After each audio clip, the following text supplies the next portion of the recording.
जय हिंद बच्चों। आज हम लोग क्लास 10 देखा है। क्लास 10 का फिजिक्स के चैप्टर 3 क्या है, मानव नेत्र देखने वाला। क्या है, मानव नेत्र, बहुमूल्यपन तथा वन विक्षेपण।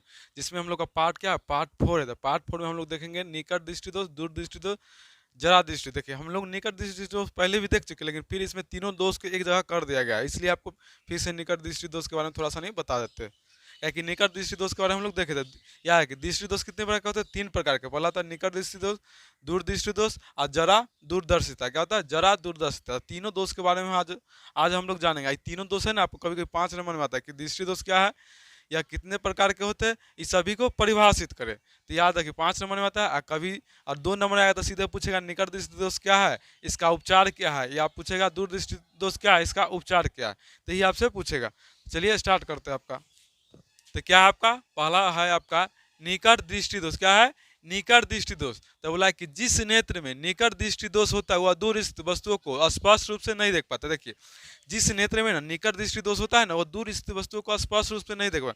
निकट दृष्टि दोष मतलब निकट के वस्तु को देख लेगा लेकिन दूर के वस्तु को नहीं देख पाएगा। याद है, जो दोष होता है ना वो दोष उस वस्तु को देख लेगा। निकट दृष्टि दोष करने का मतलब कि निकट के वस्तु को देखेगा और दूर के वस्तु को नहीं देख पाएगा। जैसे बूढ़े लोग क्या होता है, जब देखिए ना उन लोगों को निकट दृष्टि दोष जब होने लगता है तो क्या लगाते हैं, चश्मा लगा के पेपर पढ़ते हैं। पेपर जो नहीं पढ़ पाएंगे वो क्या है, दूर के वस्तु को नहीं, निकट के वस्तु को देख लेगा लेकिन दूर के वस्तु को नहीं। जैसे क्या होता है, बूढ़े लोग, देखिए बूढ़े लोग में होता है क्या कि दूर के वस्तु को नहीं देख पाते, उनको क्या होता है निकट दृष्टि। जैसे देखिए कोई वस्तु को देखिएगा कि दूर के वस्तु को ऐसे करके देखेगा, कैसे देखेगा, आप कैसे करके देखेगा, पूरा ऐसे करके देखेगा हाथ लगा करके। इससे मतलब उनको दूर दृष्टि, दूर के वस्तु नहीं दिखाई दे रहा, इसलिए उनको क्या है, निकट दृष्टि दोष हो गया। तो निकट दृष्टि दोष किसे होता है, जिस नेत्र में निकट दृष्टि दोष होता है वह दूर स्थित वस्तुओं को स्पष्ट रूप से नहीं देख पाता। बोला है दोष के कारण, मतलब इस दोष के होने के क्या कारण हो सकते हैं। तो इस दोष के होने के 2 कारण हो सकते हैं। पहला तो नेत्र गोलक का लंबा हो जाना। क्या है, नेत्र गोलक जो होता है ना उसका क्या लंबा हो जाना, जिससे नेत्र लेंस और रेटिना के बीच की दूरी बढ़ जाए। मतलब नेत्र लेंस होता है ना, नेत्र लेंस का नेत्र गोलक का लंबा हो जाए, जिससे ना नेत्र लेंस और रेटिना के बीच की दूरी बढ़ जाए। तो नेत्र लेंस होता है आपका आँख, यहाँ पर होता है रेटिना, यहाँ पर होता है लेंस। तो नेत्र लेंस मतलब अगर ई बढ़ जाएगा, नेत्र गोलक बढ़ जाए तो इसकी दूरी क्या होगा, बढ़ जाएगा। क्या होगा, दूरी बढ़ जाता है आपका। बोला है नेत्र लेंस का अधिक मोटा हो जाना, जिससे उसकी फोकस दूरी कम हो जाना। क्या है, ये देखिए नेत्र लेंस है, इसको ना अधिक मोटा, देखिए पहले ऐसे था, अब क्या हो गया, ये थोड़ा मोटा हो गया। क्या होगा, थोड़ा मोटा, तो इसकी फोकस दूरी क्या होगा, कम जाएगा। क्या होगा, तो फोकस दूरी कम हो जाती है। क्या होती है, फोकस दूरी कम हो जाती है। बोला आपका कि नेत्र लेंस का अधिक मोटा, मतलब नेत्र लेंस का अधिक मोटा हो जाना जिससे इस उसकी फोकस दूरी कम हो जाती है। क्या है, जिससे उसकी फोकस दूरी क्या हो जाएगा, आपका कम हो जाएगा। बोला इस दोष के उपचार क्या है, इस दोष को दूर करने के लिए किस चीज का उपयोग करते हैं, किस लेंस में बने चश्मे का उपयोग करते हैं, चाहे उपचार क्या है इसका। तो बोलेंगे कि निकट दृष्टि दोष को दूर करने के लिए अवतल, क्या है, अवतल या अपसारी, क्या है, अपसारी लेंस का उपयोग किया जाता है। बोला है कि आपका कि निकट दृष्टि दोष को दूर करने के लिए अवतल या अपसारी लेंस का उपयोग किया जाता है। क्या है, अवतल या अपसारी लेंस का उपयोग किया जाता है। देखिए अगला आपका क्या है, 2 नंबर क्या है, दूर दृष्टि दोष। क्या आपका, दूर दृष्टि दोष देखना। अगला हम लोग देखेंगे दूर दृष्टि, इससे पहले देखें निकट दृष्टि दोष, आप देखेंगे दूर दृष्टि दोष। क्या देखेंगे, दूर दृष्टि दोष। तो दूर दृष्टि दोष में हम लोग क्या देखते, दूर दृष्टि दोष किसे कहते हैं, तो याद है कि जिस नेत्र में दूर दृष्टि दोष होता है वह दूर के वस्तु को देख लेगा लेकिन निकट के वस्तु को नहीं देखा। तो बोलेंगे जिस नेत्र में दूर दृष्टि दोष होता है वह निकट स्थित वस्तुओं को स्पष्ट रूप से नहीं देख पाता।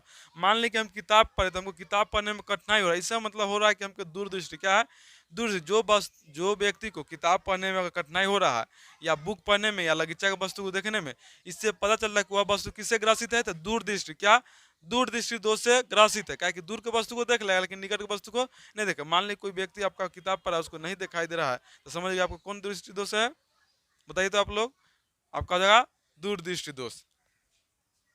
तो बोला आपका कि दूर दृष्टि दोष क्या है या किसे कहते हैं, तो बोलेंगे जिस नेत्र में दूर दृष्टि दोष होता है वह निकट स्थित वस्तुओं को स्पष्ट रूप से नहीं देख सकता, उसे दूर दृष्टि दोष क्या कहते हैं, दूर दृष्टि दोष कहते हैं। तो याद रखिए दूर के वस्तु का आप देख लीजिएगा और निकट के वस्तु को नहीं देख, मतलब आँख का चैते डिब्बा का, मतलब एक कहावत सुने ना कि आँख का चैते मतलब बगल के कोई चीज चोरी हो जाना। वैसे ही आपका ना निकट के वस्तु देखा नहीं, तो आँख जैसे डिब्बा गैप कहते हैं उसको ना, तो मतलब बगल के वस्तु आपको नहीं देखा है, लेकिन दूर के वस्तु आप क्या करें, देख लीजिएगा। मतलब दूर के वस्तु को आप देख सकते हैं, लेकिन नजदीक के वस्तु को नहीं देख पाते हैं। अब बोला आपका, बोला है दोष के कारण, क्या आपका दोष के क्या कारण, इस दोष के होने के कारण बोला है कि नेत्र गोलक को छोटा हो जाना, जिससे नेत्र लेंस और रेटिना के बीच की दूरी कम है। क्या है, नेत्र बोला है कि नेत्र गोलक का छोटा हो जाना, जिससे नेत्र लेंस और रेटिना के बीच की दूरी कम है। मान लीजिए कि आपका क्या है, आंख है, क्या है, नेत्र गोलक है ना, मान लीजिए पहले कहाँ तक था, यहाँ तक था, कहाँ तक, यहाँ तक, लेकिन अब छोटा हो गया, क्या हो गया, छोटा हो गया। छोटा होने के कारण क्या होता है, इसकी दूरी क्या है, कम जाए, क्या होगा, कम। तो वही बोला आपका नेत्र गोलक को छोटा हो जाना, जिससे नेत्र लेंस और रेटिना के बीच की दूरी कम हो जाना, क्या ना, कम हो जाना। दूसरा कारण क्या है, तो बोला कि नेत्र लेंस का अधिक पतला हो जाना, जिससे उसकी फोकस दूरी बढ़ जाती है। तो पहला देखे कि दोष का क्या है, तो नेत्र लेंस का क्या होना, नेत्र गोलक का छोटा हो जाना, जिससे उसकी नेत्र लेंस और रेटिना के बीच की दूरी क्या कम हो जाती है। दूसरा है नेत्र लेंस को अधिक पतला हो जाना, जिससे उसकी फोकस दूरी बढ़ जाती है। चलिए फिगर समझते हैं।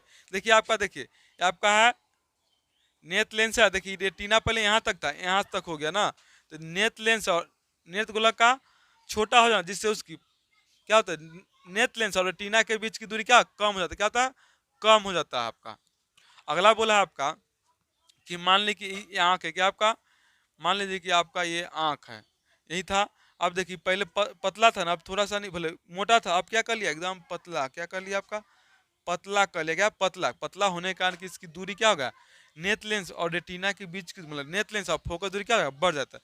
याद रखिए, बोल रहा है कि आपका नेत्र लेंस का अधिक पतला हो जाना, जिससे उसकी फोकस दूरी बढ़ जाना। तो नेत्र लेंस का अधिक पतला हो जाना, जिसके कारण उसकी फोकस दूरी बढ़ जाना, क्या होगा, बढ़ जाना। तो ये आपका हो गया दूरदृष्टि दोष। क्या होगा, दूरदृष्टि दोष के होने का कारण। अब इसका उपचार क्या है, इस दोष को दूर करने के लिए हम किस चश्मे का उपयोग करते हैं।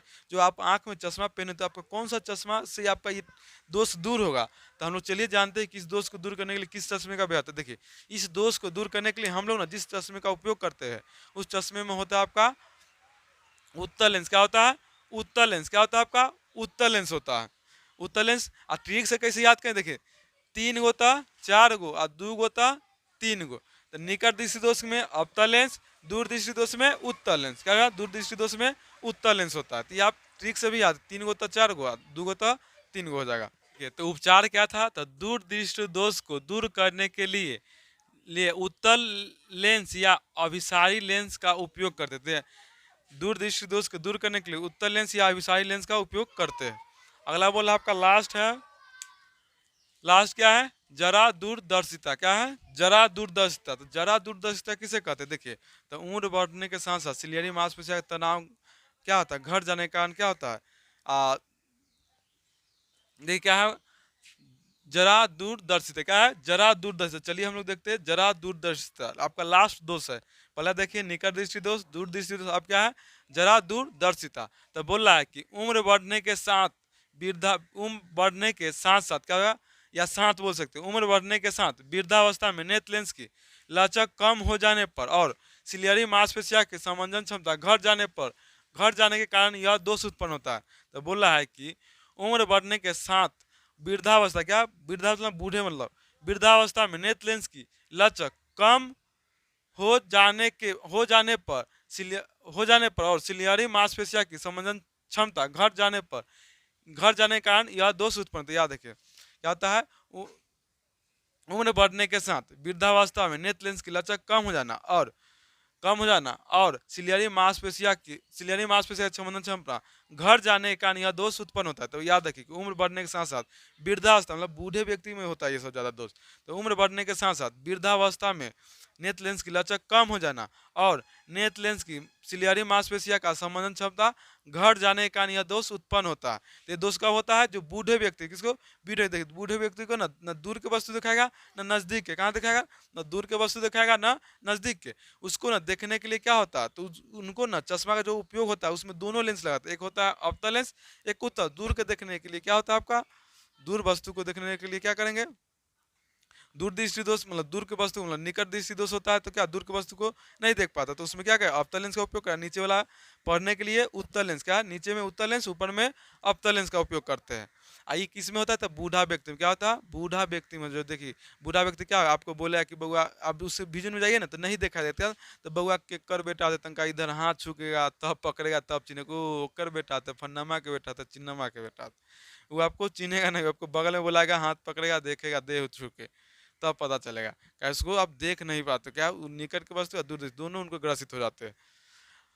बोला है कि इस दोष में निकट बिंदु के साथ साथ दूर बिंदु भी प्रभावित होता है। बोला है कि इस दोष में ना निकट बिंदु के साथ साथ दूर के बिंदु भी प्रभावित होता है, मतलब दोनों दोष का आप नहीं देखना, दूर के देखिएगा ना निकट के, मतलब समझिए कि आपको दोनों दोष उत्पन्न हो गया ना, आप दूर के देख पाए ना निकट के, ना घर के ना घाट का, दोनों जगह का आप नहीं रहिएगा। कहने का मतलब ना दूर देखिएगा ना, तो इसको याद कैसे, ना घर के ना घाट के, ना दूर देख पाएंगे ना निकट देख पाएंगे। तो इस दोष को दूर करने के लिए जिस लेंस का उपयोग होता है उसको हम कहते हैं बाइफोकल लेंस।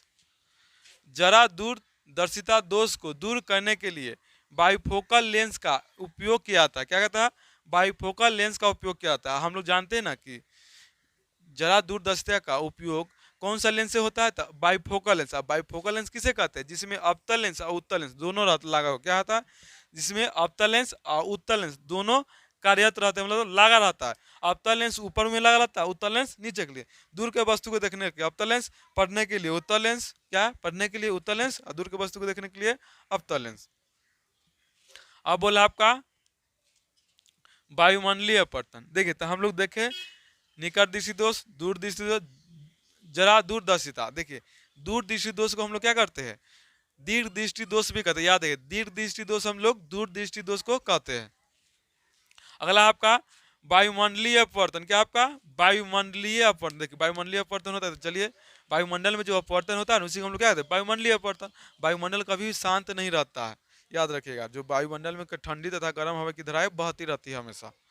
बोला है कि वायुमंडल क्या है, वायुमंडल में उपस्थित वायु, धूलकण, जल वाष्प आदि से सूर्य के प्रकाश का अपवर्तन की क्रिया वायुमंडलीय अपवर्तन, क्या वायुमंडलीय अपवर्तन कहलाता है। बोला है कि वायुमंडल कहा, वायुमंडल में उपस्थित वायु, क्या बोला है, वायुमंडल में उपस्थित वायु, धूलकण, जल वाष्प आदि से सूर्य के प्रकाश का अपवर्तन की क्रिया क्या था, वायुमंडलीय अपवर्तन करता है। तो बोलेंगे वायुमंडल में उपस्थित वायु, धूलकण, जल वाष्प आदि की मात्रा उपस्थित है, उस जिससे ना सूर्य के प्रकाश क्या होता है, अपवर्तन की क्रिया होती है। उस अपवर्तन की क्रिया को हम लोग क्या कहेंगे, वायुमंडलीय अपवर्तन। क्या कहेंगे, वायुमंडलीय अपवर्तन कारण है क्या था, सूर्योदय और सूर्यास्त के समय 4 मिनट बढ़ जाता है, क्या था 4 मिनट बढ़ जाएगा। वायुमंडलीय अपवर्तन कारण तारे क्या होते हैं, टिमटिमाते, क्या है तारे टिमटिमाई देखा है, क्या है कि ना जब तारे टिमटिमाई कारण है कि वायुमंडलीय अपवर्तन कभी शांत है कभी घटता बढ़ता रहता है, जिसके कारण सूर्य के प्रकाश हमारी आंखों तक आते हैं तो उसकी लचक सूर्य का प्रकाश क्या टिमटिमाते हुए प्रतीत होता है, जिसके कारण तारे टिमटिमाते हैं। लेकिन वास्तव में तारे टिमटिमाते नहीं है, ये प्रकाश के अपवर्तन के कारण तारे भले वायुमंडलीय अपवर्तन के कारण तारे टिमटिमाते हुए प्रतीत होते हैं। तो याद हो गया ना आपको, वायुमंडलीय अपवर्तन किसे कहते हैं, वायुमंडल में उपस्थित वायु, जल वाष्प, धूलकण आदि की मात्रा से सूर्य के प्रकाश को अपवर्तन की क्रिया को हम लोग क्या कहते हैं, वायुमंडलीय अपवर्तन कहते हैं। वायुमंडलीय अपवर्तन के कारण ही तारे टिमटिमाते हैं, किसके कारण, वायुमंडलीय अपवर्तन के कारण ही तारे टिमटिमाते हैं। बोला वायुमंडलीय अपवर्तन के कारण ही सूर्योदय तथा सूर्यास्त के बीच का समय 4 कितना है, क्या समय पर मिनट बढ़ जाता है, समय 4 क्या है आपका, समय 4 मिनट बढ़ जाता है। बोला कि वायुमंडलीय अपवर्तन के कारण ही सूर्योदय तथा सूर्यास्त के बीच का समय 4 मिनट बढ़ जाता है, कितना मिनट, 4 मिनट। याद रखिए वायुमंडलीय अपवर्तन का सूर्योदय सूर्यास्त के समय कितना मिनट बढ़ता है, तो 4 मिनट बढ़ जाता है। तारे क्यों टिमटिमाते हैं, तो वायुमंडलीय अपवर्तन है, किसी कारण, वायुमंडलीय अपवर्तन के कारण। तो चलिए हम लोग क्या आज के वीडियो हम लोग यही समझ गए, वीडियो अच्छा तो लाइक शेयर और सब्सक्राइब जरूर कीजिएगा। अगले हम लोग वीडियो में क्या देखेंगे, तारे क्यों टिमटिमाते हैं इसके बारे में देखेंगे, अति इंद्रधनुष कैसे दिखाई देता है इसके बारे में देखेंगे, सूर्योदय सूर्यास्त के समय सूर्य रागताप क्यों होता है इसके बारे में देखेंगे, वन विक्षेपण देखेंगे। तो आपका ये टॉपिक बहुत अच्छा है, इससे ना क्वेश्चन भी बहुत अच्छा आता है, तो इस चैप्टर को बहुत अच्छे से आप लोग पढ़िएगा, क्योंकि इसका टॉपिक से ना कम से कम 2 क्वेश्चन 2 नंबरिया में आएगा, 4 नंबर का बात है आपका 2 नंबरिया का बात कर रहा है। तो चलिए आज का वीडियो हम लोग यहीं तक समाप्त करते हैं।